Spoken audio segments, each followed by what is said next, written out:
ब्रह्म मुहूर्त क्या है? क्यों हमारे ग्रंथों में इसको कास माना गया है? किस समय को ब्रह्म मुहूर्त कहा गया है? इस वक्त क्या करना चाहिए और क्या नहीं?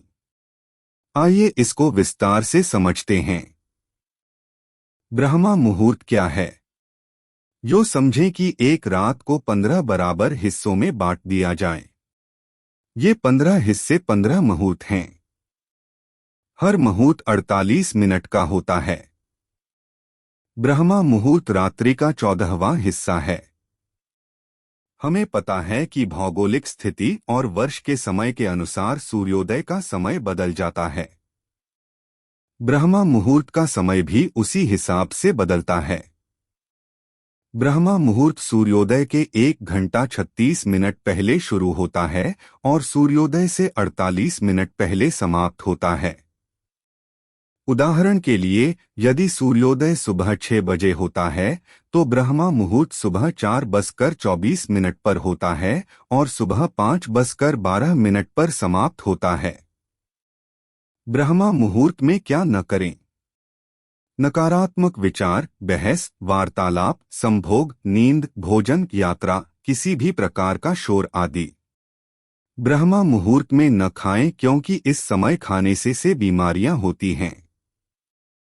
यह देखा गया है कि बहुत से लोग इस समय जोर जोर से आरती आदि पूजन पाठ करते हैं। कुछ तो हवन करते हैं, यह अनुचित है। तनावपूर्ण गतिविधि न करें। ऐसा कुछ भी न करें जिसके लिए बहुत अधिक मानसिक कार्य की आवश्यकता हो। ऐसा करने से उम्र कम हो जाती है। ब्रह्म मुहूर्त में क्या करें? योग गुरुओं ने कहा है, ईश्वर के बारे में सोचो। यदि ईश्वर नहीं तो सूर्य, यदि सूर्य नहीं तो अपने माता पिता। ब्रह्म मुहूर्त में 4 कार्य ही करें। 1 संध्या वंदन, 2 ध्यान, 3 प्रार्थना और 4 अध्ययन। वैदिक रीति से की गई संध्या वंदन सबसे उचित। उसके बाद ध्यान, फिर प्रार्थना। विद्यार्थी वर्ग को संध्या वंदन के बाद अध्ययन करना चाहिए। अध्ययन के लिए यह समय सबसे उत्तम माना गया है। क्या सभी को ब्रह्म मुहूर्त में जागना चाहिए? केवल एक स्वस्थ व्यक्ति को ब्रह्म मुहूर्त में जागना चाहिए। ग्रंथों में ऐसा भी कहा गया है कि इन लोगों को ब्रह्म मुहूर्त में उठने की कोई पाबंदी नहीं है। गर्भवती महिला, बच्चे, वृद्ध लोग जो शुरू से ही इस अवधि में नहीं जागे हैं, किसी भी शारीरिक और मानसिक बीमारी से पीड़ित लोग, जिन लोगों का रात का भोजन नहीं पचा हो। क्यों माना गया है ब्रह्म मुहूर्त को इतना खास? इस समय संपूर्ण वातावरण शांतिमय और निर्मल होता है। देवी देवता इस काल में विचरण कर रहे होते हैं। सत्व गुणों की प्रधानता रहती है।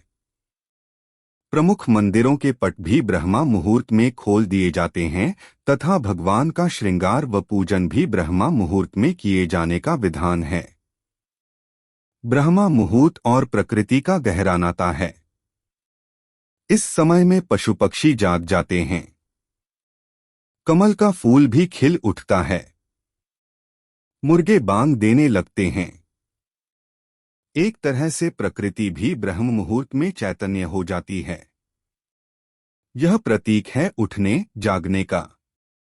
प्रकृति हमें संदेश देती है कि निद्रा का त्याग करके ब्रह्म मुहूर्त में उठो। वैज्ञानिक शोधों से ज्ञात हुआ है कि ब्रह्म मुहूर्त में वायुमंडल प्रदूषण रहित होता है।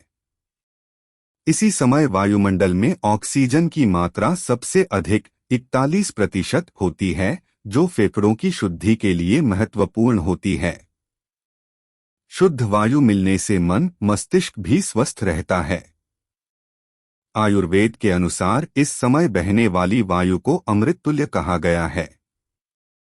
ब्रह्म मुहूर्त में उठकर टहलने से शरीर में संजीवनी शक्ति का संचार होता है।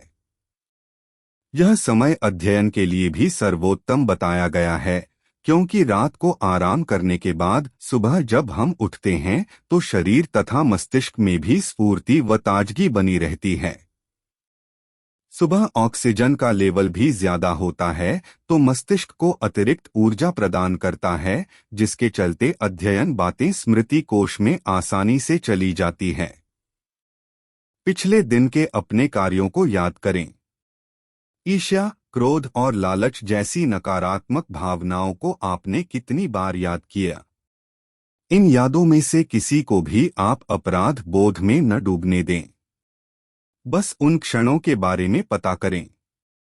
हर रोज ऐसा करने से अंततः इन भावनाओं को महत्व देने की आपकी प्रवृत्ति कम हो जाएगी और अंततः बुरे कर्म कम हो जाएंगे।